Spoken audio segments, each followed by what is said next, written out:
Hi, so we are back from our Iceland trip with lot of experiences and lot of very good memories.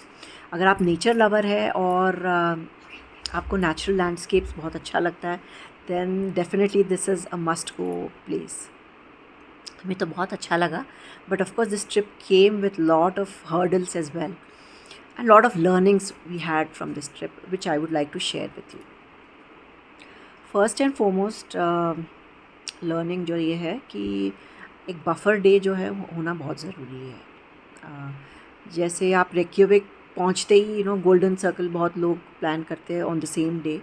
I would not recommend that क्योंकि जैसे हमारे साथ हुआ technical problem की वजह से flight on Lufthansa got cancelled and we have to go to Bombay from Bangalore and वहाँ से एयर इंडिया फ़्लाइट पकड़ के हमें जाना पड़ा. So we really lost that day in Reykjavik but क्योंकि हमारा बफर डे था रेक्यूविक में so it really worked well for अस.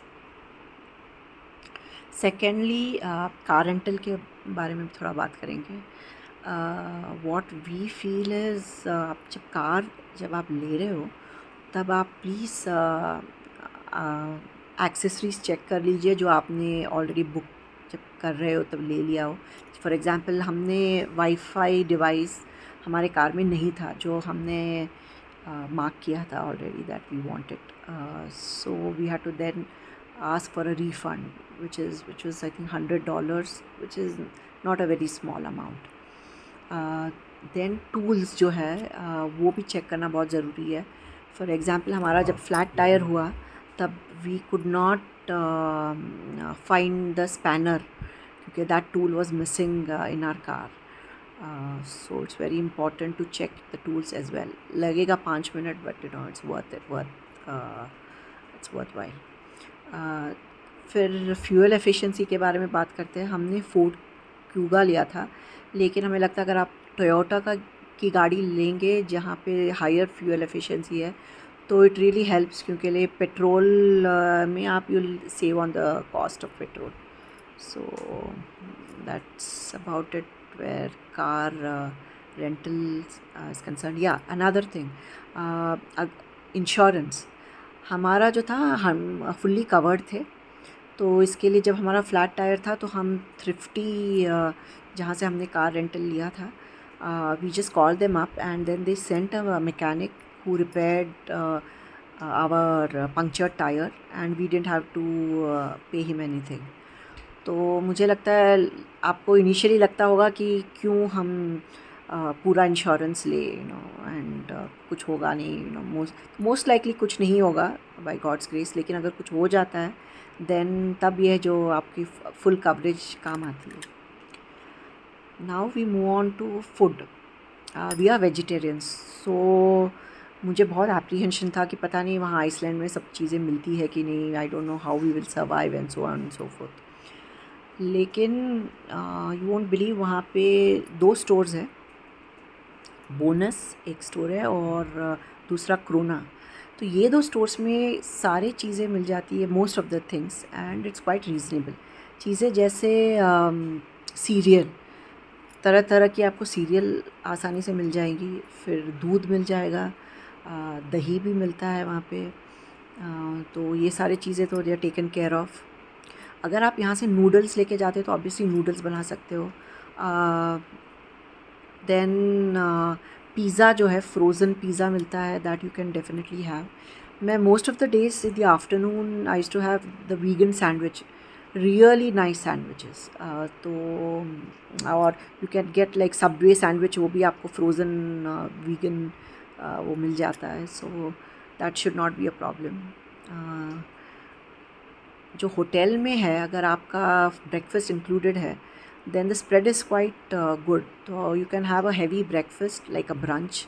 फिर बाद में एक सैंडविच खा लो तो आपका सवेरे का और दोपहर का इट्स टेकन केयर ऑफ. रात के डिनर के लिए ऑब्वियसली यू कैन टेक सम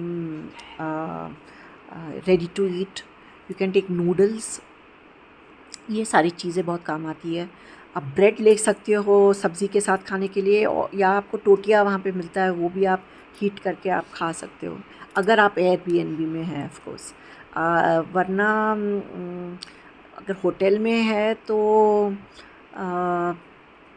वहाँ पर भी गरम करने के लिए जो केटल होता है उसमें आप बस वो आपका रेडी टू ईट डाल के then you have to carry your plates. Of course हम लोग ने प्लास्टिक प्लेट्स हम लेके गए थे, चम्मच लेके गए थे, तो उससे आपका काम चल जाता है। So food is not an issue. And also snacks के लिए you get really nice protein bars वहाँ आइसलैंड में। मैंने जो मेंशन किया ये 2 स्टोर्स में, तो you can just pick up some of these protein bars. You can carry peanuts with you and health mix जो nuts होते हैं अलग अलग कलर टाइप के, हेल्थ मिक्स हैप्पीलो या कहीं कोई भी ब्रांड का आप ले लो। सॉल्टेड बादाम ले सकते हो आप, लेके जा सकते हो जो पेपर बोट का। तो you that's food is not a problem basically, that's what I wanted to tell you. बहुत सारी चीज़ें यहाँ से उठा के लेके जाने की ज़रूरत नहीं है बेसिकली, क्योंकि काफ़ी चीज़ें हम जो है बैग्स जो लेके गए थे, काफ़ी चीज़ें वापस भी we got it back because we got most of the stuff that we wanted in Iceland itself. ये रहा फूड की बात। हाँ, दूसरा जर्नी का वेदर। ना weather out there is very unpredictable. जब हम गए थे तो 2-3 days we had really good weather, लेकिन barring that most of the days वहाँ it was raining really heavily. फिर we were also caught in snow blizzard, snow storm, तो weather was really bad. तो मुझे लगता है तो आपका जो पॉन्चो या जो रेन जैकेट है that will be very helpful ऐसे सिचुएशन में। You have to be really covered with as many layers as you can, which I mentioned in one of my previous videos. So that will be helpful, क्योंकि weather बहुत unpredictable है। You have to have lot of patience. जो कि वहाँ पे sunset होता है, जब मई की महीने की बात कर रही हूँ, 10:30 को सनसेट हो रहा था। So there were a few hours in the day that we got जब द वेदर वॉज डिसेंट, तो हम बस वो टाइम पे जाके we took photographs and we did the sightseeing and came back. Usually our observation was after 6 in the evening, 6 to 10 weather used to be quite good. सवेरे से 6 बजे तक वेदर वॉजंट गुड। तो वहाँ तभी आप क्रोना बोनस जाके आपकी शॉपिंग कर सकते हो, पेट्रोल पंप में जाके फ्यूल भर सकते हो, and then you have to go and wait at the place, wait for the weather to become a little better and then do your sightseeing. Then petrol pump का another thing that we faced. Be very careful जब आप fuel भरते हो ना। तो जैसे हमारे साथ क्या हुआ था, 5,000 का हमने फ्यूल भरा था, बट वो ओलिस पेट्रोल पंप में 20,000 का somehow the bill came। लेकिन जो कि वो क्रेडिट कार्ड चेक करके we found out, my husband found out that the bill was very high then what we had actually punched in. So he wrote an email to the OLIS people and then they are processing a refund. So be very watchful about it. ऐसा नहीं कि intentionally कोई करता नहीं है, लेकिन it's not manned most of these power petrol pumps, तो आपको careful रहना है। I think that was about it, about our experience that we had in Iceland. It's a beautiful country. I'm sure you all will enjoy the country, but the weather should be good. So I think June, July would be an ideal time to go. लेकिन अगर बच्चों की school है और आप जून जुलाई में नहीं जा सकते और मई में जा रहे हो, then please be adequately dressed. And ये जो दूसरी चीज़ें जो मैंने बताई उसके ऊपर प्लीज़ ध्यान दीजिएगा। Okay, bye.